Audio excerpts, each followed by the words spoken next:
DP yang hadir malam ini agar saya Production berikan kekuatan and oleh Allah Subhanahu Entertainment. wa taala.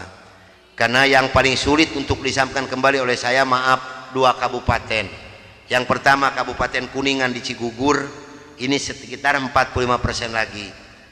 Insya Allah tanggal 16 kalau tidak salah, sekarang ada pengajian ke sana. Di sana sudah ada bangunan, sekarang ada sekolah tinggi ilmu Al-Quran, madrasah sanawiyah aliyah. Kalau di bawah gereja, di atas masjid. Di atas gereja, di bawah masjid di Kuningan ini Pak. Perkembangannya sudah bagus. Tinggal 45% lagi. Yang kedua di Cianjur, di Ciranjang. Kenapa ini sulit untuk disampaikan kembali Pak? Maaf. Karena kedua kabupaten ini dananya dipasok per bulan 1,6 miliar. Ini untuk 2 daerah Pak. Kemarin seorang letkol dari Kodam mengatakan kepada saya, Pak Kiai,